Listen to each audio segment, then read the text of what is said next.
झांसी में उत्तर प्रदेश राज्य महिला आयोग की अध्यक्ष बबीता सिंह चौहान ने महिलाओं के उत्पीड़न, घरेलू विवाद और संपत्ति संबंधी मामलों की सुनवाई। जन सुनवाई के दौरान एक महिला ने अपने पति पर मारपीट का आरोप लगाते हुए शिकायत की कि पुलिस नहीं कर रही है कार्रवाई, जिस पर आयोग अध्यक्ष ने मौके पर मौजूद पुलिस अधिकारियों को फटकार लगाते हुए मुकदमा दर्ज करने के दिए निर्देश। झांसी दौरे पर पहुंची महिला आयोग के अध्यक्ष ने सबसे पहले जिला महिला अस्पताल का किया निरीक्षण और प्रसव के बाद भर्ती महिलाओं से बातचीत कर उन्हें मिल रही सुविधाओं की ली जानकारी। अस्पताल में मौजूद महिलाओं ने चिकित्सा सुविधाओं पर जताया संतोष। इसके बाद सर्किट हाउस में उन्होंने सुनी महिलाओं की समस्याएं। ललितपुर में बिरारी रेलवे स्टेशन के पास रेलवे ट्रैक पर एक युवक का शत विशत शव मिलने से फैल गई सनसनी।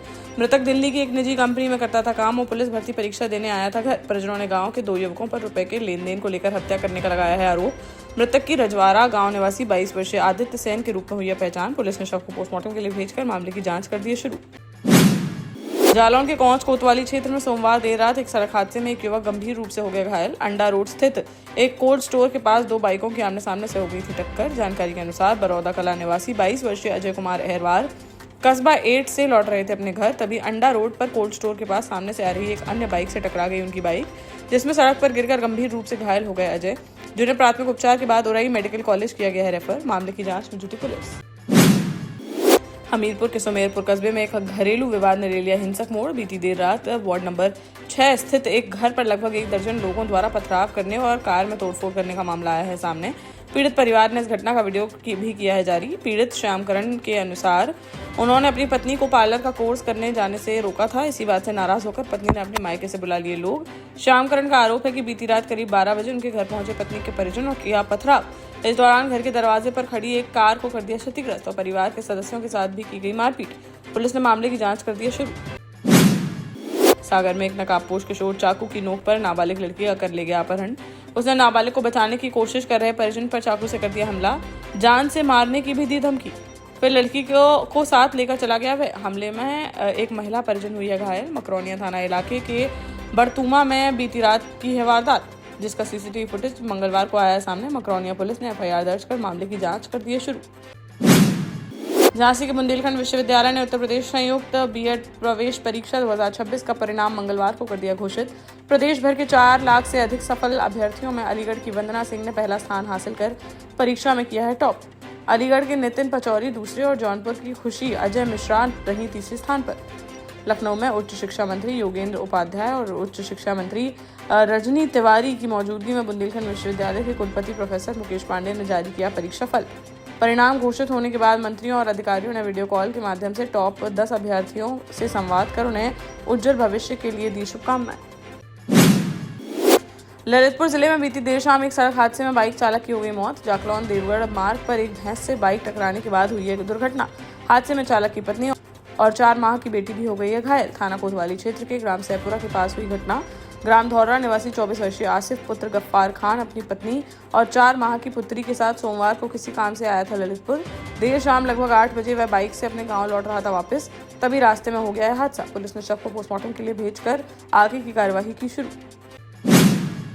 छतरपुर में महोबा रोड पर 2 युवकों के बीच खुलेआम देखने को मिली मारपीट। किसी बात को लेकर कहासुनी के बाद दोनों ने सरेआम एक दूसरे पर जमकर बरसाए लात घूंसे। इस दौरान वहां मौजूद कुछ लोगों ने बीच बचाव करने की कोशिश, लेकिन ज्यादातर लोग बने रहे सिर्फ तमाशबीन। फिलहाल विवाद की असल वजह नहीं हो सकी है स्पष्ट। पुलिस ने युवकों की पहचान कर उनकी तलाश कर दी है शुरू। देश का जाना माना सैनफिन ग्रुप आपके लिए फिर लाया है झांसी में वास्तु के हिसाब से फ्लोर प्लान सहित एक शानदार टाउनशिप, जिसमें सुरक्षा की दृष्टि से सीसीटीवी, एक ही ग्रैंड गेट से एंट्री और एग्जिट, चौड़ी सड़कें, parking, car wash area, senior citizen and international fountain parks, swimming pool, gym, badminton, tennis आदि courts, school, hospital, shopping mart आदि कई सुविधाएं। इसीलिए तो हम झांसी में लोगों की पहली पसंद।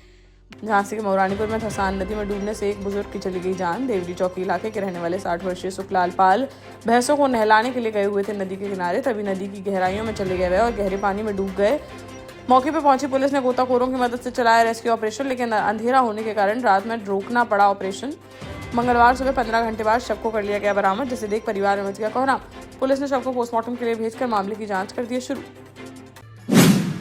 बाड़ी जिला मुख्यालय पर मंगलवार दोपहर युवक कांग्रेस ने किया प्रदर्शन। उन्होंने राज्यसभा प्रत्याशी का नामांकन रद्द होने और नीट परीक्षा पेपर लीक होने के विरोध में राष्ट्रपति के नाम सौंपा ज्ञापन। तहसील कार्यालय के सामने किया गया यह प्रदर्शन। युवक कांग्रेस ने राज्यसभा चुनाव में कांग्रेस उम्मीदवार सुश्री मीनाक्षी नटराजन का नामांकन निरस्त किए जाने को बताया षड्यंत्र, लोकतंत्र की हत्या और अलोकतांत्रिक व पक्षपातपूर्ण निर्णय। इसके साथ ही नीट परीक्षा पेपर लीक मामले को केंद्र सरकार की नाकामी दिया गया करार। प्रदर्शनकारियों ने केंद्र सरकार के शिक्षा मंत्री धर्मेंद्र प्रधान के इस्तीफे की भी की है मांग। दतिया शहर के भांडेरी फाटक क्षेत्र में एक दलित युवक के साथ बीच सड़क पर लाठी डंडों से मारपीट करने के मामले में पुलिस ने बड़ी कार्रवाई करते हुए 4 आरोपियों को कर लिया गिरफ्तार। घटना का वीडियो सामने आने के बाद चर्चा में आ गया था मामला। वीडियो में 3 युवक और एक नाबालिग पीड़ित को उसके घर के बाहर घेर कर बेरहमी से मारते दे रहे थे दिखाई। मामले की गंभीरता को देखते हुए कोतवाली पुलिस ने FIR दर्ज कर जांच की शुरू और मंगलवार को सभी आरोपियों को कर लिया गिरफ्तार। गिरफ्तारी के बाद पुलिस ने आरोपियों का पीताम्बरा चौराहे पर जुलूस निकालते हुए न्यायालय में किया पेश। झांसी के बरुआ सागर में वीरांगना रानी लक्ष्मीबाई के बलिदान दिवस पर 18 जून को श्रद्धांजलि कार्यक्रम किया गया आयोजित। भारत विकास परिषद चौक बाजार स्थित रानी लक्ष्मीबाई प्रतिमा स्थल पर शाम 6 बजे करेगा इस कार्यक्रम का आयोजन, जिसमें नगर के गणमान्य नागरिक, विभिन्न सामाजिक संगठनों के पदाधिकारी और बड़ी संख्या में लोग रहेंगे उपस्थित। ललितपुर जिले के ग्राम सतगना में देसी शराब के ठेके को हटाने की मांग को लेकर मंगलवार को 20 से अधिक महिलाओं ने जिलाधिकारी कार्यालय पर किया प्रदर्शन। महिलाओं ने उप जिलाधिकारी को ज्ञापन सौंपकर गांव के बीच संचालित इस ठेके को हटाने की अपील। प्रदर्शनकारी महिलाओं ने बताया कि जनवरी 2025 से अब तक कई बार प्रशासन, जनप्रतिनिधियों और संपूर्ण समाधान दिवस में इस संबंध में शिकायतें दर्ज कर चुकी हैं वे, हालांकि उनकी समस्या का अभी तक नहीं हो पाया है समाधान। इस मामले पर आबकारी अधिकारी ने जानकारी दी कि शराब के ठेके को दूसरी जगह स्थानांतरित किए जाने की कार्यवाही कर दी गई है शुरू। झांसी के गुरसराय स्थित सामुदायिक स्वास्थ्य केंद्र में मरीजों की संख्या में लगातार दर्ज की जा रही है वृद्धि। प्रतिदिन बड़ी संख्या में उपचार के लिए अस्पताल पहुंच रहे हैं लोग, जिससे स्वास्थ्य सेवाओं पर बढ़ गया है दबाव। अस्पताल के पर्चा काउंटर पर कार्यरत नमन और मनोज कुमार ने बताया कि वर्तमान में प्रतिदिन लगभग 300 मरीजों के बनाए जा रहे हैं पर्चे। OPD में आने वाले मरीजों की भी 300 से अधिक संख्या, जिनमें लगातार अधिकतर वायरल फीवर और उल्टी दस्त से पीड़ित है मरीज। डॉक्टर ने लोगों से संक्रमण से बचाव के लिए विशेष सावधानी बरतने की अपील। सागर के मकरौनिया थाना क्षेत्र स्थित दीनदयाल नगर में रहने वाली महिला 35 वर्षीय सोनाली पटेल की मौत के मामले में पुलिस ने उसके कथित प्रेमी और भानेज दामाद सुंदर पटेल के खिलाफ आत्महत्या के लिए उकसाने का मामला किया है दर्ज। नोट, पोस्टमार्टम की प्रारंभिक रिपोर्ट और अन्य साक्ष्यों के आधार पर पुलिस ने की है कार्रवाई। आरोपी को हिरासत में लेकर की जा रही है पूछताछ। झांसी शिवपुरी राष्ट्रीय राजमार्ग पर बुधवार शाम करीब 5 बजे आंधी के साथ हुई 20 मिनट की तेज बारिश के बाद सड़क पर हो गया है जलभराव। इससे राहगीरों और वाहन चालकों को भारी परेशानी का करना पड़ा सामना। पानी में फंस गए कई वाहन, जबकि बीच रास्ते में बंद हो गए कुछ वाहन। बताया गया कि 1800 मीटर लंबे ब्रिज के निर्माण कार्य के चलते जल निकासी की नहीं है समुचित व्यवस्था। इसी कारण थोड़ी सी बारिश में ही हाईवे पर जमा होता जाता है पानी। सीजन की पहली तेज बारिश में ही जलभराव की समस्या आई सामने। 18 साल पहले अपने स्टार्टअप के साथ ही योग्य नेतृत्व, अनुभवी टीम और सक्षम सेंट्रलाइज और उत्तरदायी प्रबंधन के बल पर सबको घर गुणवत्ता के साथ समय पर घर की योजना के तहत सैनफिन समूह ने बहुत ही कम समय में 1500 से ज्यादा यूनिट्स को दिया है कब्जा। समय पर डिलीवरी से हमारे ग्राहकों में बढ़ा है विश्वास और मिली है संतुष्टि। सैनफिन समूह ने बहुत कम समय में Sanfin Ashok city, green homes residency, green homes city, Sanfin Ashok valley, Delhi public school, Sanfin शाखा, केन सैनफिन अस्पताल सहित कई अन्य परियोजनाओं के साथ नई झांसी के निर्माण में स्थापित किया है एक बड़ा मुकाम। तो आप भी आज ही आइए अपने परिवार के साथ और कीजिए अपने सपने साकार।